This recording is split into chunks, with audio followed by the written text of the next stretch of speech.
This episode is brought to you by VPP Simplified. Now you can get element by element tracking and guidance for your VPP journey. Every aspect of the VPP requirements in one easy-to-use interactive spreadsheet.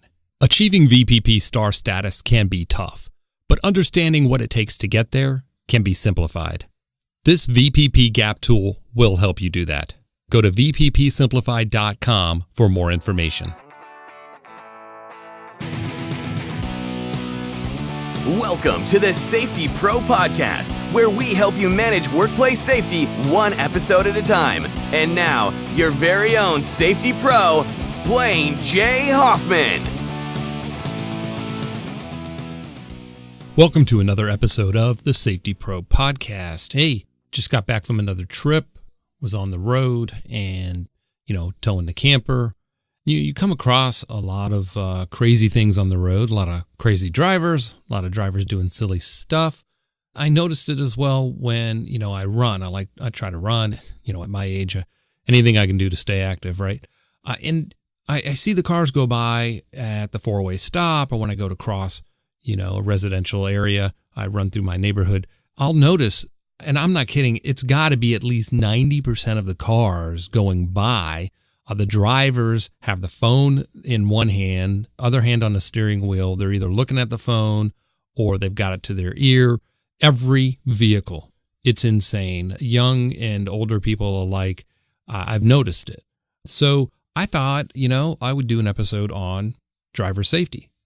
So I was shocked, when I started reading. We all know distracted driving is a problem. You hear it on the news. There are campaigns and billboards and everything else. But basically, I went to the internet, of course, and started looking up some stuff. Preliminary estimates from the National Safety Council indicate that motor vehicle deaths, they're down slightly, 1% in 2017 versus 2016. So the small decline is not necessarily an indication of progress as much as a leveling off of the steepest 2-year increase in more than 50 years of fatalities on the road. So a 2017 assessment of it's 6% higher than the number of deaths in 2015. Now, if the estimate holds, it'll be the second consecutive year that motor vehicle deaths topped 40,000 in total. So here's another one, shocking. 4.57 million people injured seriously enough to require medical attention in motor vehicle crashes in 2017, and costs to society totaled $413.8 billion with a B. Both figures are about 1% lower than 2016 calculations. So what can we do about any of this, really? Well, a driver safety program should help keep drivers safe as well as other motorists on the road.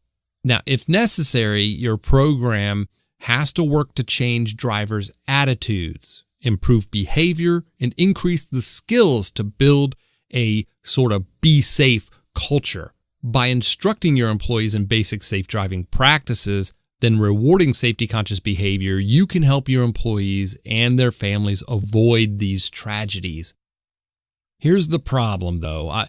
I'm going to have a link to a template, a sample driver policy template you can use in your company. And as all the templates I provide, I always encourage you to pick it apart, edit them, change the language, make it yours. But the framework is there, so be sure to download that template. I have some other downloads I'll talk about here later in the episode. But, here's the problem with a lot of these templates, right? The current prevention efforts. Well, let me start with the legislation, right? Nearly all legislation focuses on banning only handheld phones or texting while driving. All state laws and most employer policies allow hands-free cell phone use while driving. Public opinion polls show people recognize the risks of talking on handheld phones and texting more than they recognize the risks of hands-free phones. And many drivers mistakenly believe talking on a hands-free cell phone is safer than handheld. Now, a hands-free device most often is a headset that communicates via wire or wireless, Bluetooth, for example, with a phone, or a factory-installed or aftermarket feature built into the vehicle that often includes voice recognition. Many hands-free devices allow voice-activated dialing and operation. Okay, here's the rub. Hands-free devices are often seen as a solution to the risks of driver distraction because they help eliminate two obvious risks: visual, that is, looking away from the road, when messing around with the phone or device, and manual, removing your hands off of the steering wheel. However, a third type of distraction can occur when using cell phones while driving: cognitive distractions. That's taking your mind off of the road. That is a big deal, and I'm going to get into that here in this episode. The bottom line is hands-free devices do not eliminate cognitive distraction. The amount of exposure to each type of risk is the key. Crashes are a function of the severity of each of the risks and how often those risks occur. Most people can recognize when they're visually or mechanically distracted and seek to disengage from these activities as quickly as possible. However, people typically do not realize when they are cognitively distracted, such as taking part in a phone conversation. Therefore, the risk lasts much longer. This likely explains why, researchers have not been able to find a safety benefit to the hands-free phone conversation. That's right. No real benefit, none discernible anyway, is had by hands-free conversations. Now, the National Safety Council has compiled more than 30 research studies and reports by scientists around the world that used a variety of research methods to compare driver performance with the handheld and the hands-free phones. All of these studies show hands-free phones offer no safety benefit while driving. Conversation occurs on both handheld and hands-free phones. The cognitive distraction from paying attention to the conversation, from listening and responding to a disembodied voice, contributes to numerous driving impairments. The key is the disembodied voice. I'm going to get into some myths about this one here. The key here is that you're talking to somebody who is not physically there. So your mind, cognitively, you have to infer sort of their body language. You're missing a lot of this stuff, right, that you normally would have in a physical conversation with somebody being there in the seat next to you. So that's key. The disembodied voice presents a level of cognitive distraction you wouldn't normally have. So let's look at why hands-free and handheld phones, why the conversations can impair your driving ability. First, multitasking is a myth. You need to get this one right. You need to communicate this one to your employees, whether behind the wheel or performing any other task at work. Multitasking is a myth. Human brains do not perform two tasks at the same time. They don't. Instead, the brain handles tasks sequentially, so switching between one task and another. Brains can juggle tasks very, very quickly, rapidly, which leads us to erroneously believe we are doing two tasks at the same time. And in reality, the brain is just switching attention between tasks, performing only one task at a time.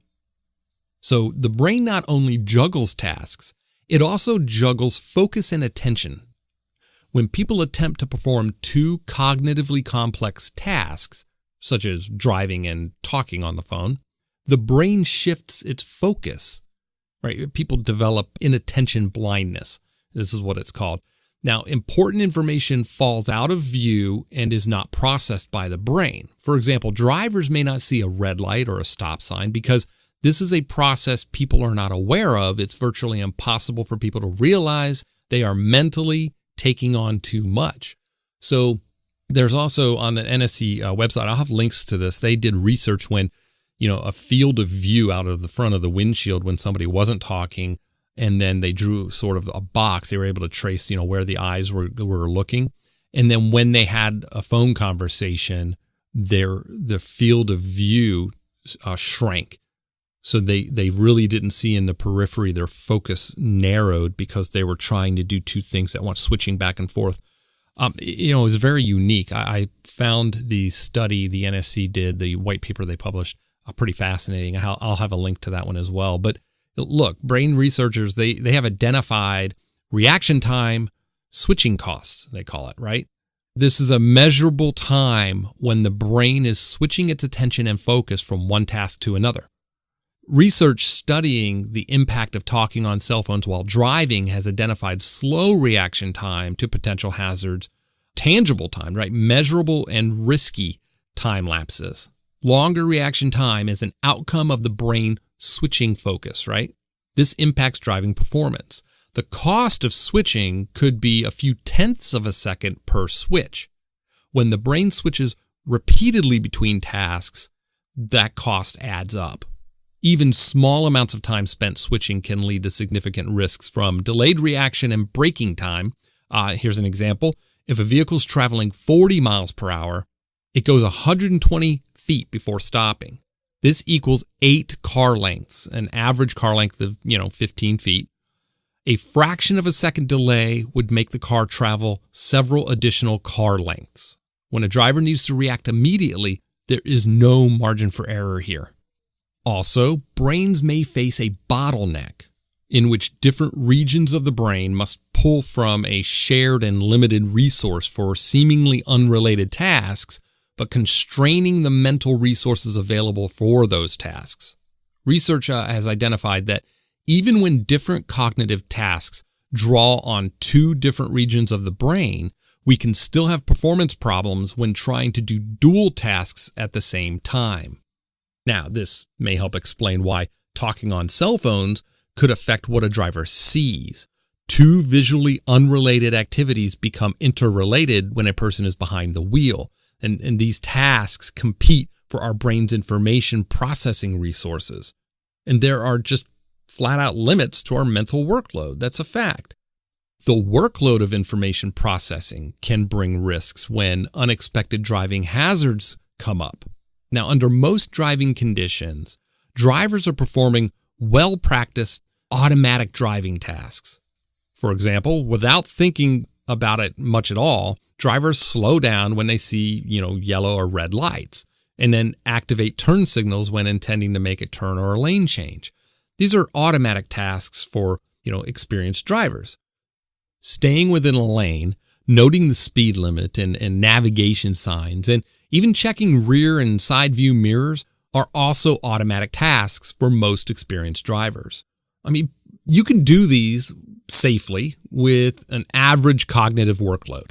During the vast majority of road trips, nothing bad happens. I mean, that's the way it's supposed to go, right? But that can also lead people to feel a false sense of security or even competency when driving. It's complacency, right? We have that word. Complacency kills is the phrase.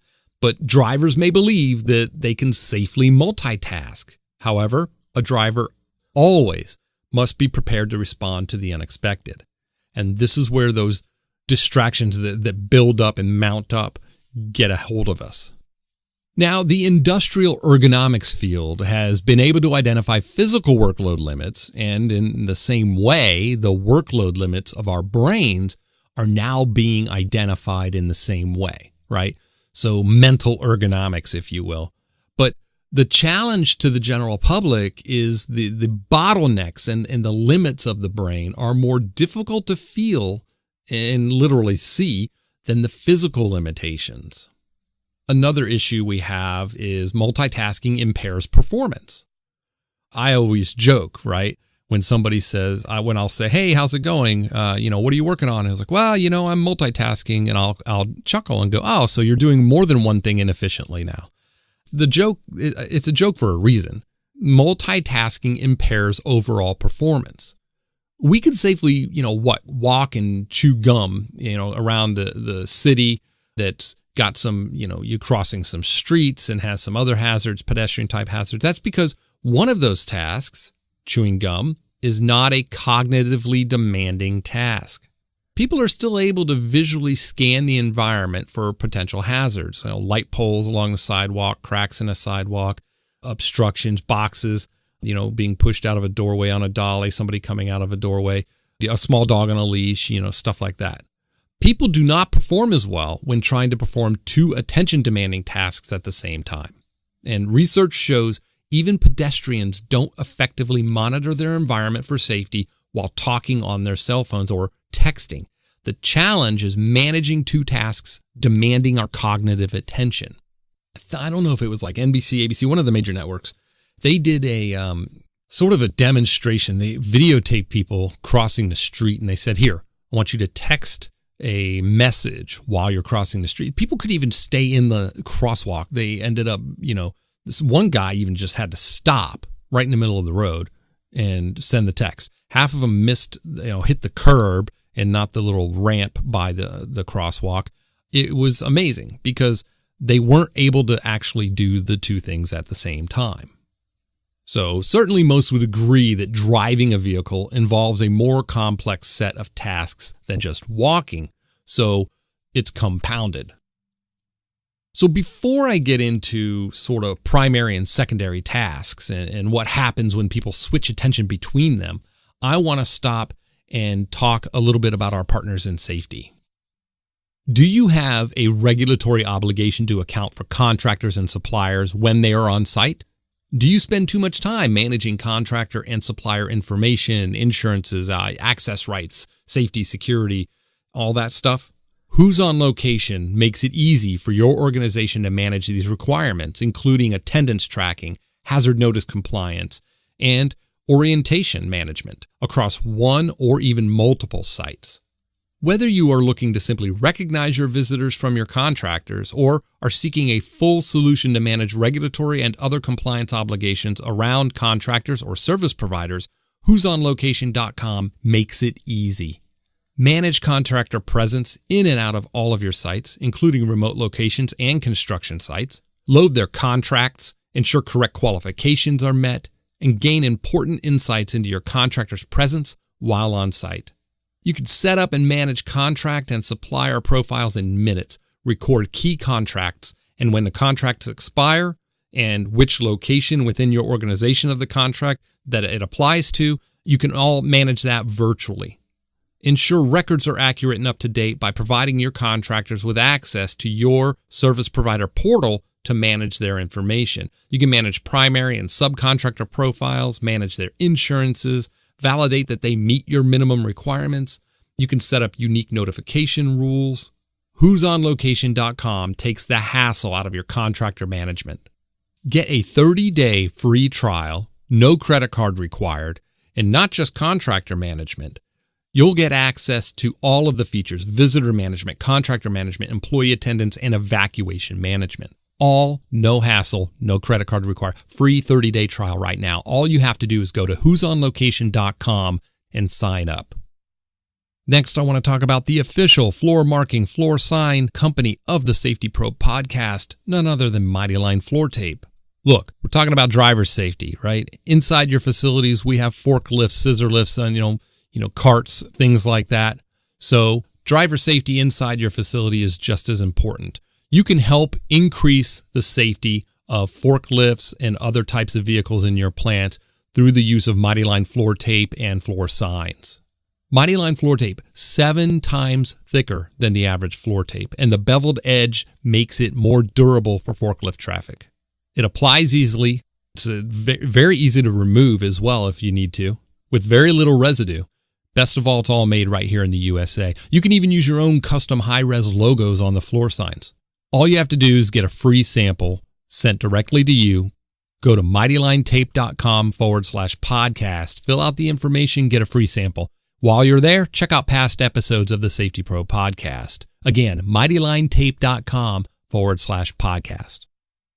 Okay, so what are primary and secondary tasks, and what happens when people switch attention between them? When people perform two tasks at the same time, one is a primary task and the other one's a secondary task. So one task gets full focus, the primary task.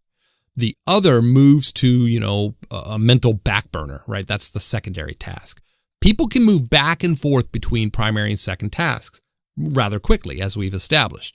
Now, secondary or back burner status doesn't mean people are ignoring the task. When a person stands, in front of a stove full of pots, and all the pots and burners can be monitored at the same time, but one pot is getting primary attention. Maybe it's the front pot that you're stirring. While stirring the front pot, you can see the covered left back burner pot begin to boil and bubble. Quickly, the person must remove the hot lid, remembering to grab the pot holder. You have to keep your hand away from the steam as you lift the lid. So you're switching. That now is your primary task. Okay, so it can be difficult to continue even stirring the right front pot while switching attention to the back pot, right?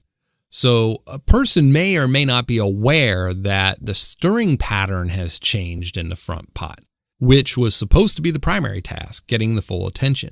Or you may have even put the spoon down, knowing that, you can't do two potentially harmful tasks at the same time and stay safe. So you can switch rapidly between two tasks, but only one can be a primary task at a time. Now, certainly driving is more cognitively complex than, cooking over the stove, right? But the human brain does the same switching between primary and secondary tasks when you're driving a vehicle.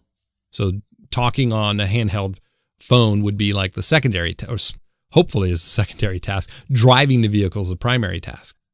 I mean, right? Should driving a vehicle ever be a back burner task? No, it shouldn't. But, this is what we're getting at, is that switch between the two, especially if you have a heated conversation or something that requires a lot of focus. If you're talking about a contract, or you're talking about deadlines, or a lot of technical data somebody's asking you to recall. Think about the cognitive workload or bottleneck you create while you're driving, coming up to a four-way stop or a complicated intersection, and somebody's asking you about measurements on, the layout of a building plan or a job site or something like that. Now, we have some tools that we can use to sort of manage and get our arms around all of this, right? ANSI has a publication, Z15.1. It's called Safe Practices for Motor Vehicle Operations, and it offers guidelines and best practices for motor vehicle safety programs that companies can adopt and implement, right? I'll have a link to this, but basically it's a 10-step program to minimize risks of crashes, right, of vehicle accidents. So again, it provides guidelines for what an employer can do to improve traffic safety performance and minimize the risk of motor vehicle accidents.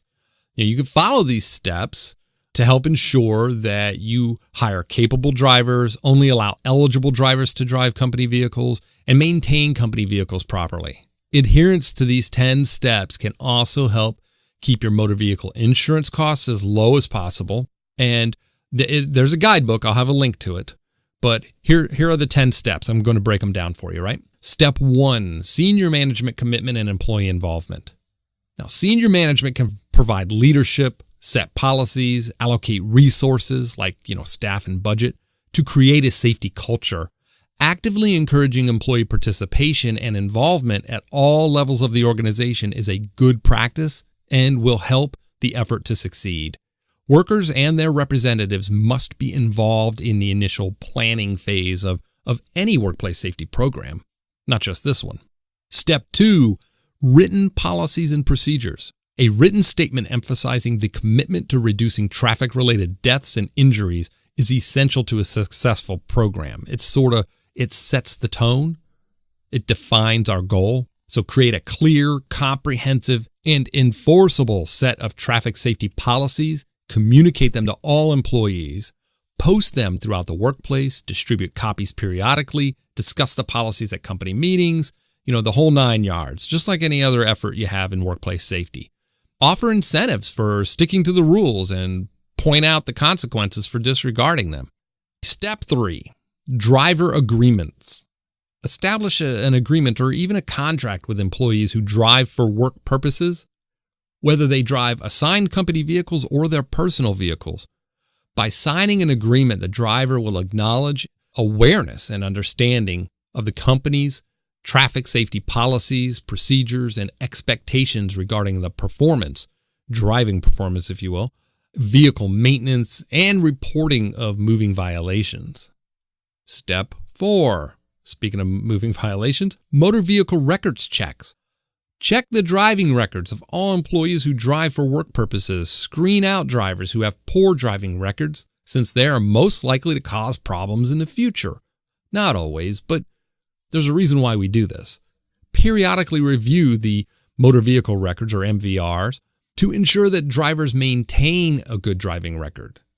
Clearly define the number of violations an employee or driver can have before losing the privilege of driving for work, and provide training where needed.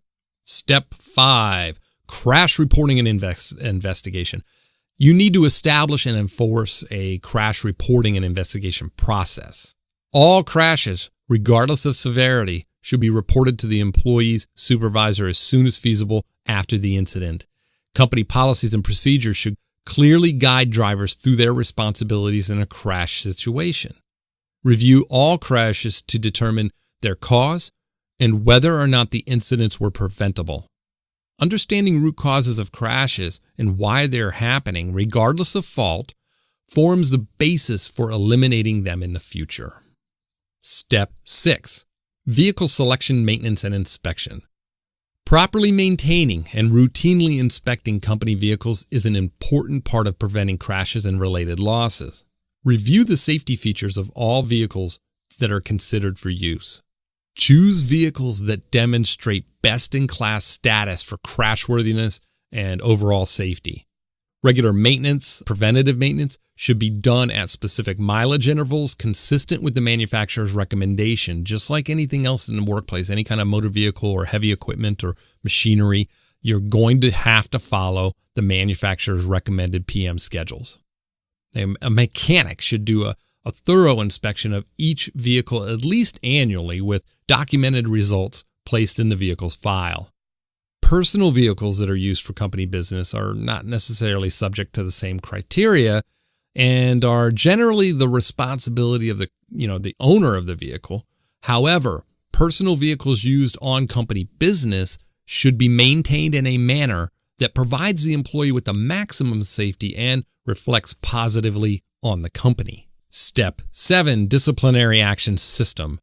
Develop a strategy to determine the course of action after a moving violation and or other, preventable crashes. The system should provide for progressive discipline if a driver begins to develop a pattern of repeated traffic violations or preventable crashes or incidents.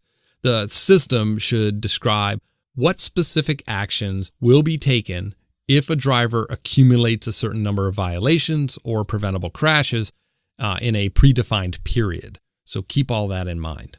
Step 8, reward and incentive program. Develop and implement a driver reward and incentive program to make safe driving an integral part of your business culture. Safe driving behaviors contribute directly to the bottom line and should be recognized as such. Incorporate driving performance into the overall evaluation of job performance. Reward and incentive programs typically involve recognition, maybe monetary rewards. I'm not a big fan of the money. I'm a big fan of money. Who isn't? But in the workplace, it takes $7 actual dollars to get the same psychological motivational effect as $1 in a non-cash type of reward. Rewards recognition is probably a topic I'm going to cover separately, but look, special, privileges, within the company, parking spots, other incentives, to anything you can do to motivate positive behavior. Just be careful with some of the reward and recognition that you don't make them too valuable, that it promotes underreporting. Step 9, driver training and communication. Provide continuous driver safety training and communication. Even experienced drivers benefit from periodic training and reminders of safe driving practices and skills, right? So don't let people cop out because they're like, I'm an experienced driver.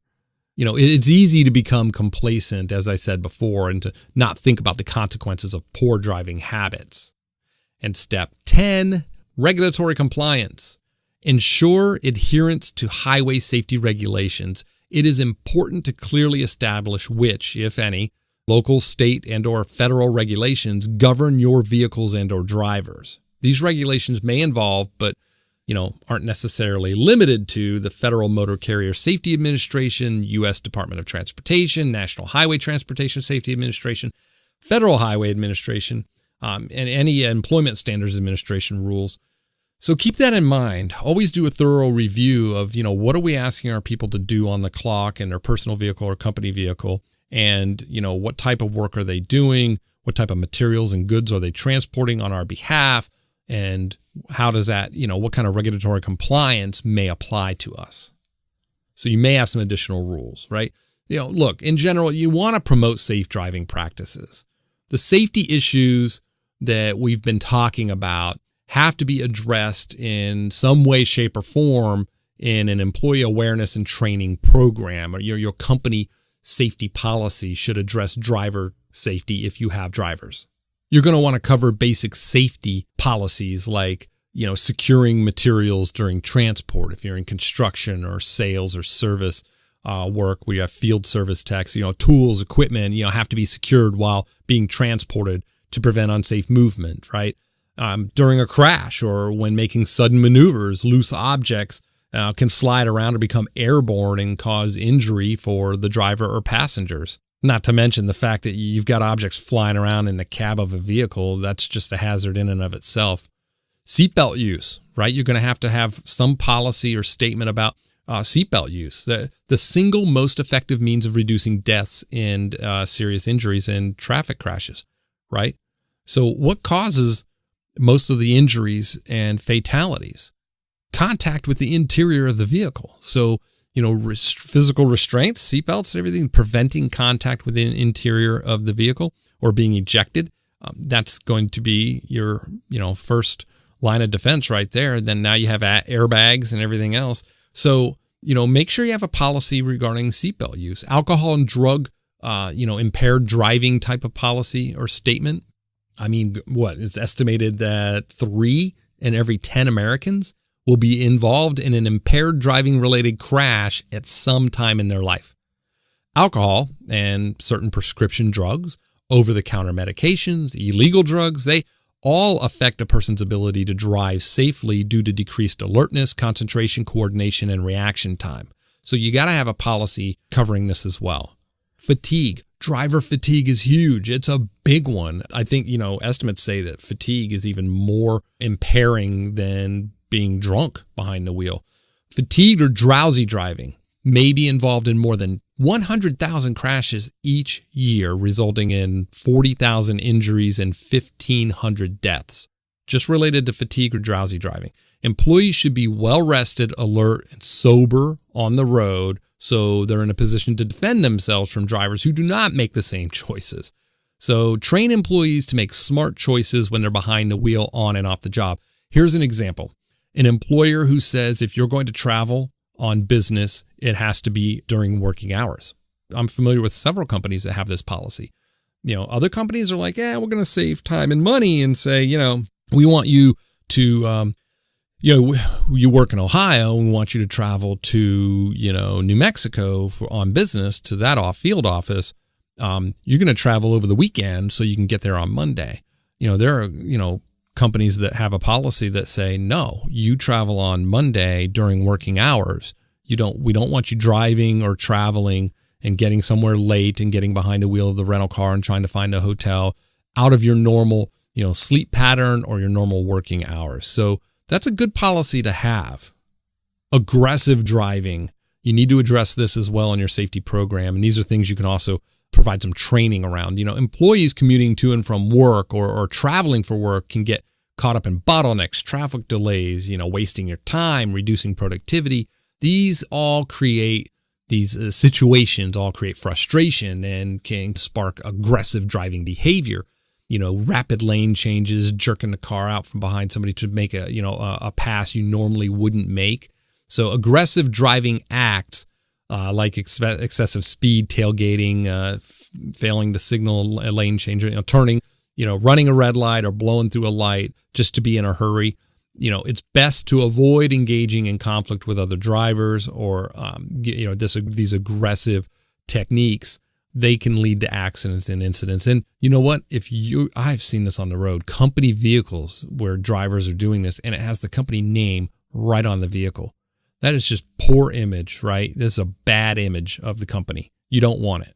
Also, if you have younger drivers, Under federal law, 16-year-old workers are prohibited from driving as a part of their job, and 17-year-olds may drive for work only under strictly limited circumstances. There are some state laws that might be more restrictive than federal laws, so make sure you read up on child labor laws in your state, but be familiar with the regulations that govern your employees and their driving.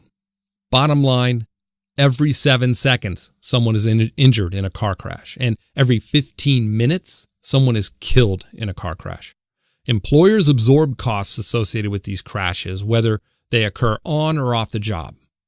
Workplace policies and employee education can help protect your employees and your organization as well, and also help protect the community. Learn the facts about this number one cause of workplace deaths and how to mitigate the risks. And you can do this by downloading a free online safe driving kit from the National Safety Council. It contains resources for safety and HR professionals, tips, resources to help build senior management support for policies, educate and influence safer driving behaviors, and reduce crash risks.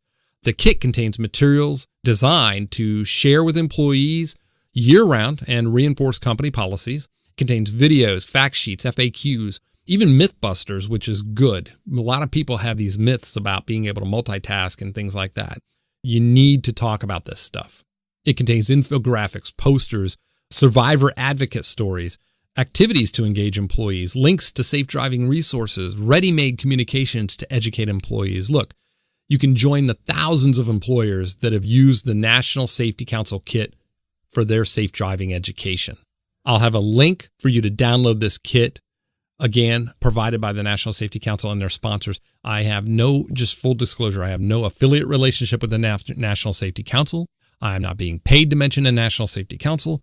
I'm mentioning this because, that's what I do. It's a podcast, it's helping you manage safety one episode at a time. And in this episode, I've got some tools that I've used in the past that I've relied on that you can get started with using in your company right now. And that's all I'm doing. I'm sharing this with you. And the National Safety Council has a ton of research that they've curated and they've even done and sponsored on distracted driving, the distracted brain, a white paper on that one, but also this kit you can download. So get started today. Hit the link in the show notes or go to the SafetyProPodcast.com. Go to this episode page and you will find all the links there as well. Share your stories. Let me know, what best practices you've implemented for driver safety. I'd love to read about those, get some good ideas from you. So hopefully this episode provided you with some good information that you can use. That's my goal. If not, let me know. If it did help you, share that as well. You can always drop me a note, info@thesafetypropodcast.com.